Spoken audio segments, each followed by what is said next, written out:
Nous allons commencer quelque chose ce matin qui va nous prendre un certain temps.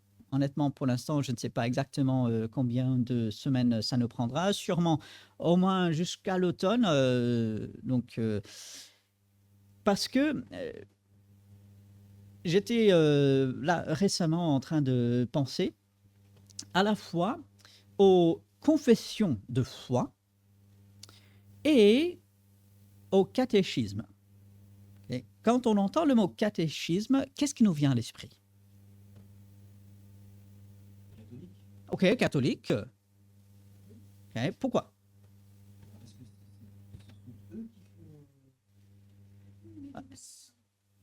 Ouais, alors, pas que, mais c'est de l'enseignement. Et quand on entend parler de catéchisme, on pense tout de suite à l'Église catholique, mais ils ne sont pas les seuls à le faire. Ah, absolument. Ah, anglican, exact. Exact. Oui, il y a le catéchisme de Westminster, qui est le plus connu, le plus utilisé. Et il n'est pas étonnant que l'Église anglicane utilise, enfin, catéchise, entre guillemets, puisque l'Église anglicane, il faut savoir, c'est détaché de l'Église catholique. En fait, c'était plus ou moins l'Église catholique en Angleterre. Hein, euh, mais c'était un moment donné où l'Église catholique était plus proche de la vérité elle est maintenant. Bon, tout ça pour dire, catéchisme, c'est quoi? Bah, c'est un enseignement, mais c'est pas que pour les enfants. On le fait souvent pour les enfants, mais c'est aussi un enseignement un peu particulier. Alors, le catéchisme de Westminster, qui est le plus connu, le plus répandu, en fait, c'est un ensemble de questions-réponses. En fait, on pose une question et on apprend à l'enfant la réponse. Et donc, pour le catéchisme de Westminster court, parce qu'il y a le court et le long. Alors, le court, c'est plus de 100 questions. D'accord? 109, si je me souviens bien.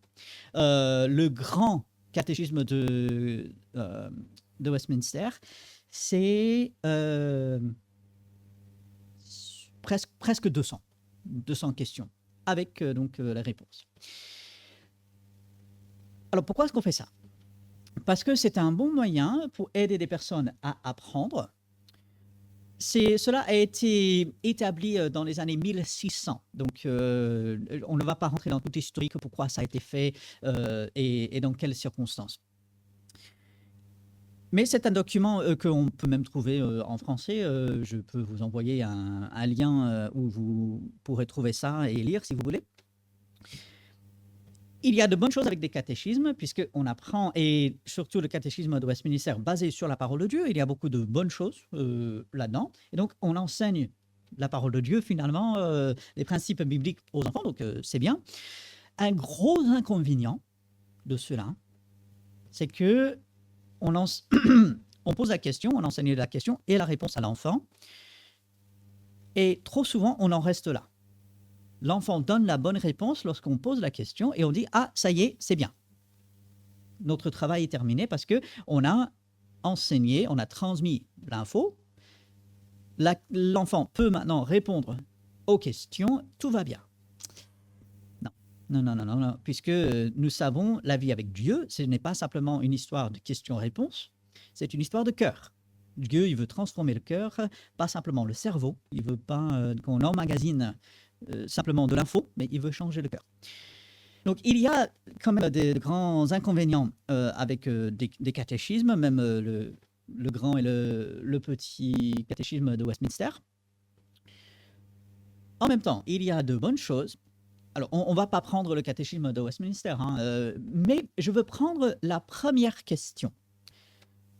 Parce que c'est avec ça que ça commence. Et avec cela, on va aller dans la parole de Dieu. Alors, la première question du catéchisme de Westminster est formulée comme ceci.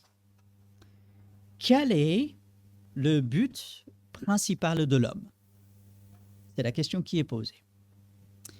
Quel est le but principal de l'homme?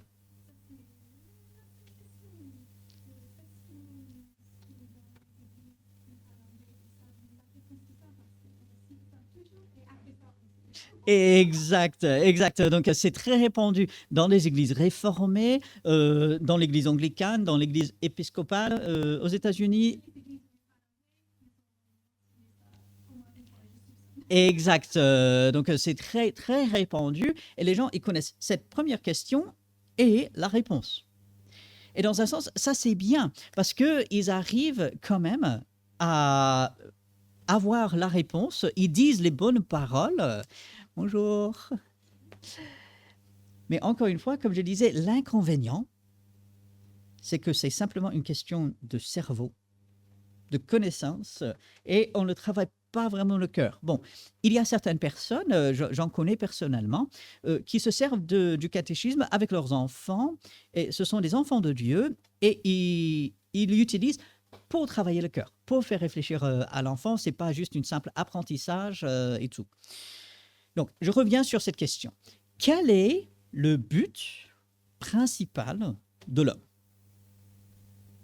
Là, on va parler d'une perspective biblique. Quelle est la réponse qu'on peut donner à cette question? Dieu ou l'homme avec un grand H? Avec un grand H, l'homme. À la base. Oui.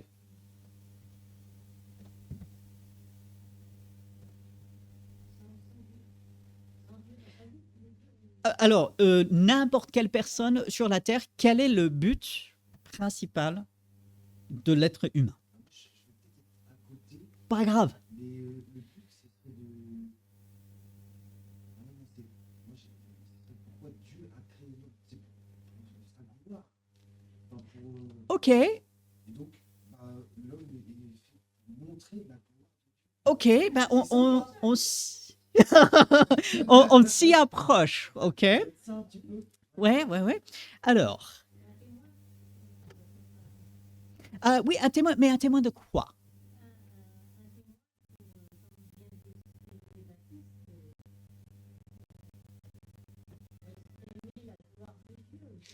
Ok.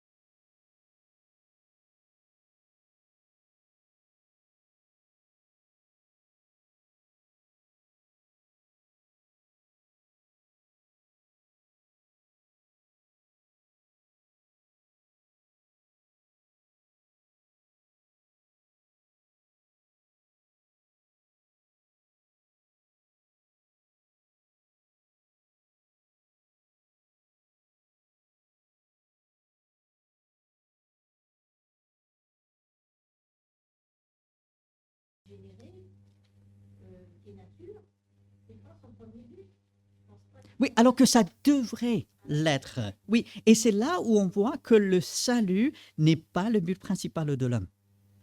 Puisque le salut n'est pas un but en soi.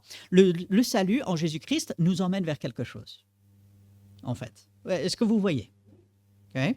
Donc, si on dit le but principal de l'homme est d'être sauvé, ben, ok, sauvé de quoi déjà? Et sauvé pourquoi? Et c'est là où on arrive, le salut. Il n'est pas le but principal. C'est une chose extraordinaire. C'est vraiment une des merveilles vraiment que Dieu a faites. Mais le but principal de l'homme, et peut-être toi tu pourrais le dire.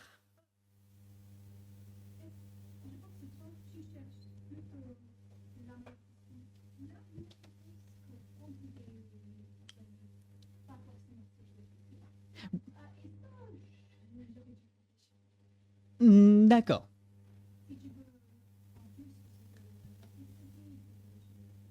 Oui, parce que là, avec la gloire de Dieu, on s'y approche vraiment. Puisque la réponse donnée par le catéchisme de Westminster, hein, et on va voir que c'est biblique, et on verra ça dans un instant, le but principal de l'homme est de glorifier Dieu. Et là, bon, ils ont mis dans cette traduction du catéchisme, et de le posséder éternellement. Et- oui, alors, Saint-Esprit. non, posséder, voilà, c'est se réjouir. Moi, c'est ce que moi j'avais appris. Exact, exact. Donc, le but principal de l'homme est de glorifier Dieu et de se réjouir en lui éternellement. Ok. Mais on dit, bon, d'accord, c'est ce que dit le catéchisme de Westminster. C'est un document fait par des hommes pieux, des hommes, c'était tout un collège de plus d'une cinquantaine, autant des laïcs que, entre guillemets, le clergé. Donc, ils ont passé littéralement plusieurs années à établir ce document, ils ont bien réfléchi, ils ont prié, mais ça reste quand même un document d'homme. Donc, c'est ce que dit le catéchisme de Westminster. Est-ce que ça s'aligne avec ce que dit la Bible? Que le but principal de l'homme, qui que ce soit un enfant de Dieu déjà ou pas encore, le but de tout être humain, c'est de glorifier Dieu et de se réjouir en lui éternellement. Est-ce que ça s'aligne avec la Bible? Ok, en partie, tu m'as donné la réponse. Oui, oui, mais Moi, j'étais dérangée aussi du côté que toi, tu as vu vraiment autre chose. Et oui, c'est pas grave, mais je pense que on a cherché. d'accord, d'accord, ok. Mais tu m'as dit que c'est biblique. Non, tu l'as dit. Non, mais c'est la Bible qui le dit. Ah, ok, ok, la Bible qui le dit. Mais oh. Alors, toi, tu me dis. Mais non, non, mais pourquoi on fait ça? Pourquoi on fait ça? Alors, moi, je vais vous dire, c'est biblique. Ok. Alors, c'est un des deux passages qu'on allait voir. Donc, allons, c'est pas le premier que j'allais prendre, mais allons là. Okay. Dans Genèse. Comment est-ce que la Genèse nous montre cela? C'est facile, parce que c'est le début, parce qu'il y a la création de l'homme. Donc, ça irait dans la logique qu'est-ce que tu fais là? Ok, mais est-ce que concrètement, le livre de la Genèse nous montre complètement que le but de l'homme, c'est de glorifier Dieu? J'ai dit ça un peu au hasard. Bon, d'accord. C'est pas grave, pas grave, pas grave. En fait, le livre de la Genèse montre que l'homme est la créature spéciale de Dieu, que Dieu, il a un but pour l'homme. Honnêtement, si on n'avait que le livre de la Genèse, je ne suis pas convaincu que on verrait que le but total de l'homme, enfin le but principal de l'homme, c'est de glorifier Dieu. On verrait qu'il y aurait de l'obéissance, parce que Dieu commence en disant « Vous mangerez de tout, sauf cet arbre ». Donc, avec Dieu, il y a de l'obéissance et tout. Est-ce que, si on n'avait que le livre de la Genèse, on verrait que c'est la gloire de Dieu et de se réjouir en lui éternellement? Honnêtement, je ne suis pas convaincu. Et puis, Dieu, il nous a donné énormément plus que la Genèse. Mais effectivement, il faut commencer avec la Genèse quelque part, puisque c'est ça le début, comme tu as dit. Si on n'est pas créature de Dieu, ben, tout le reste, ça tombe à l'eau, quoi. Donc, mais on est bien créature de Dieu. Et si on va dans Éphésiens chapitre 1,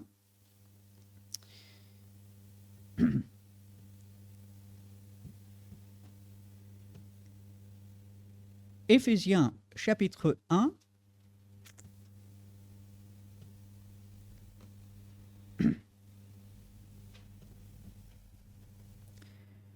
à partir de verset 3, « Béni soit le Dieu et Père de notre Seigneur Jésus-Christ, qui nous a bénis de toute bénédiction spirituelle dans les lieux célestes en Christ. » Déjà, on pourrait passer énormément de temps sur ce simple verset. Enfin, ce seul verset, parce qu'il n'est pas si simple que ça.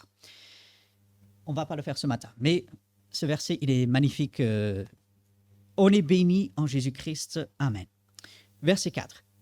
En lui, en Jésus-Christ, Dieu nous a élus, Dieu nous a choisis. N'ayons pas peur de ce mot, n'ayons pas peur de cette idée. Dieu nous a élus avant la fondation du monde. Avant même d'avoir créé le monde, Dieu nous a choisis. Alors c'est merveilleux, non pas parce qu'on le méritait, mais par amour. Bon. Il nous a choisis, il nous a élus avant la fondation du monde pour que nous soyons saints et irréprochables devant lui. Ah! Quelqu'un pourrait dire, eh ben voilà, le but principal de l'homme, c'est d'être saint et irréprochable devant Dieu. Pas tout à fait. Parce que, bien sûr, Dieu veut notre sanctification. Dieu veut qu'on lui soit agréable. Dieu veut qu'on soit irréprochable. Dieu veut que nous soyons saints. Mais Pourquoi? Verset 5. Il nous a prédestinés dans son amour à être ses enfants d'adoption par Jésus-Christ selon le bon plaisir de sa volonté. Paul, il se donne de la peine pour faire comprendre que tout vient de Dieu. Il veut éviter à tout prix que les chrétiens d'Éphèse pensent que le salut viendrait d'eux. Il se donne vraiment de la peine pour leur faire comprendre tout vient de Dieu. Ça, c'est la volonté de Dieu, c'est Dieu qui choisit, tout vient de lui. Pourquoi? Verset 6. Pour, et c'est vraiment là la clé. Pourquoi est-ce que Dieu nous a sauvés? Pourquoi est-ce qu'il nous a créés? Pourquoi est-ce qu'il a fait tout cela? Pourquoi est-ce qu'il veut même qu'on soit saints, irréprochables devant lui? Pour célébrer la gloire de sa grâce. Littéralement, à la louange de sa grâce, dont il nous a favorisés dans le bien-aimé étant Jésus-Christ. Verset 12. Afin que nous servions à célébrer sa gloire, afin que nous servions à la louange de sa gloire. Verset 14. Pour célébrer sa gloire, pour louer sa gloire. Donc Paul va répéter cette idée que Dieu, il nous a sauvés, il nous a même fait entrer dans sa famille, il a fait toutes choses pour célébrer sa gloire. Et puis, on peut aller dans 1 Corinthiens chapitre 10, verset 31, où Paul, il va dire exactement, enfin, plus ou moins la même chose. 1 Corinthiens chapitre 10, verset 31.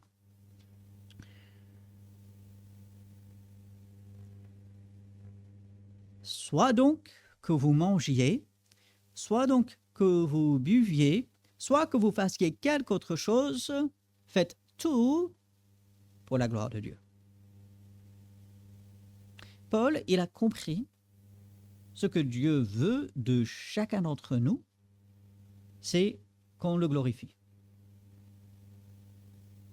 Et donc, le but principal de tout être humain, c'est de glorifier Dieu.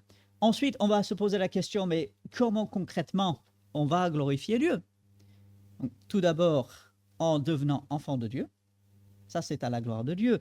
On peut citer Jean chapitre 4 et c'est le verset 14. On le voit dans le cours biblique là. Ce que Dieu cherche, ce sont des adorateurs. C'est ce que Dieu demande, c'est ce qu'il cherche.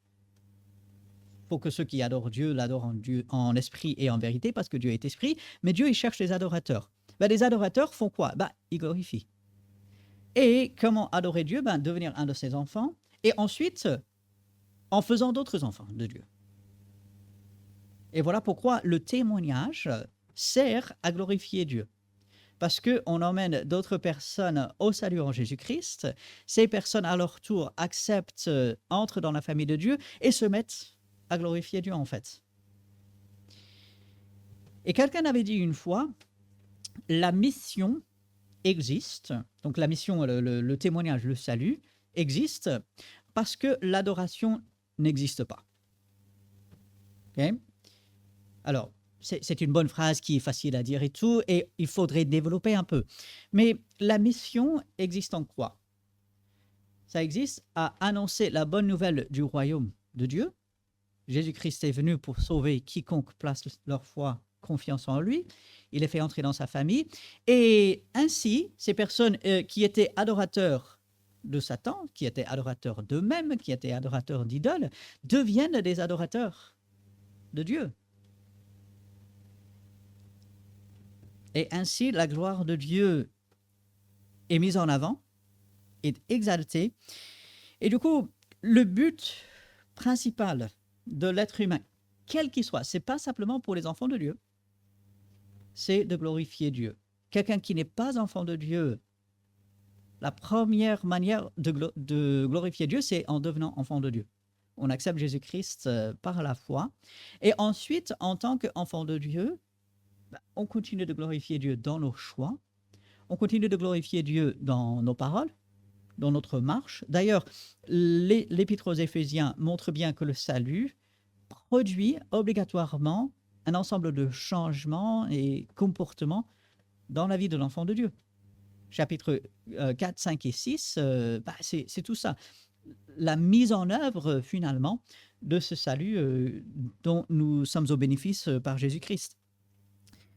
Et donc, lorsque nous réfléchissons à notre vie, lorsque nous réfléchissons même à la vie des gens autour de nous, quand on leur témoigne, les gens ils sont souvent très autosuffisants. Ah, moi j'arrive à m'en sortir moi-même. Moi j'ai ceci, j'ai cela, j'ai pas besoin. Que Dieu leur donne de comprendre et qu'il nous aide aussi à transmettre cette vérité que sans Dieu, ben, on ne peut pas glorifier Dieu. On est un adorateur de soi-même et des idoles, et que Dieu veut pas simplement améliorer la vie, pas simplement enlever tous les soucis, mais Dieu veut faire de nous des adorateurs, des gens qui glorifient, et aussi, comme dit la deuxième partie de la réponse à cette question, et se réjouir en lui. Et ainsi, pour un peu faire la boucle avec cette discussion, si vous entendez catéchisme, pensez dans votre esprit tout simplement enseignement. Et enseignement à travers des questions-réponses. Ce n'est pas mauvais en soi, ça peut être un bon moyen, notamment avec des enfants, de les aider à comprendre, qu'ils apprennent, mais il faut aller toujours plus loin. Puisque les réponses qui sont données sont censées être basées sur la Bible, mais il faut se dire, mais où? Si quelqu'un dit « Ah, c'est biblique », la première question qui doit venir dans notre esprit doit être ben, « Où » ? Okay. Si moi je vous dis que quelque chose est biblique, mais que je ne suis pas capable de vous montrer où ça se trouve dans la Bible, eh bien, ne le croyez pas. Ne le croyez pas.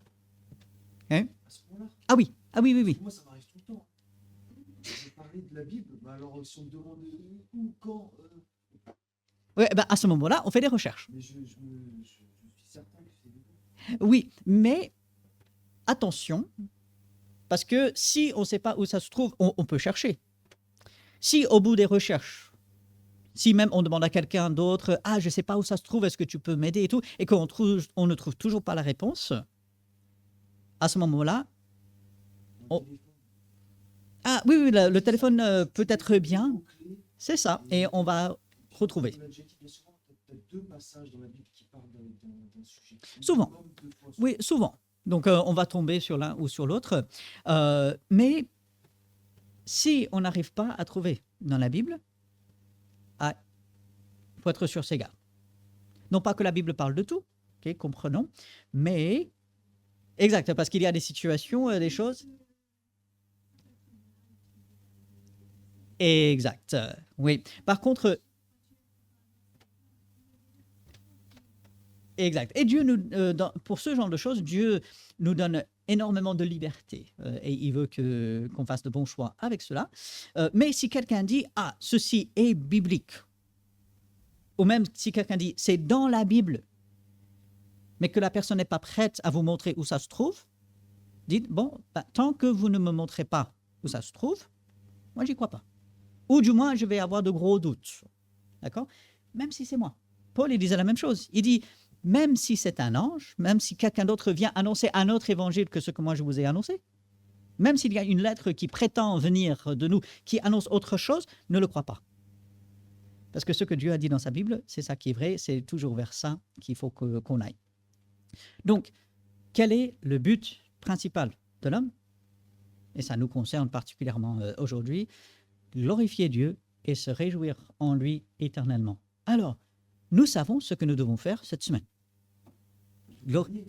Oui, mais aujourd'hui et toute cette semaine, dans tout ce que nous faisons, toutes nos interactions, toutes nos paroles, toutes nos pensées, glorifier Dieu et nous réjouir en lui toute cette semaine, éternellement.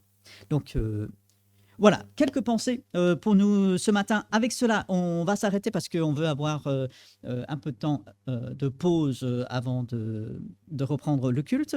Donc, voilà, que le Seigneur nous aide avec cela. On va prier pour terminer cette partie et ensuite nous aurons quelques minutes pour nous lever et pour nous saluer avant le culte.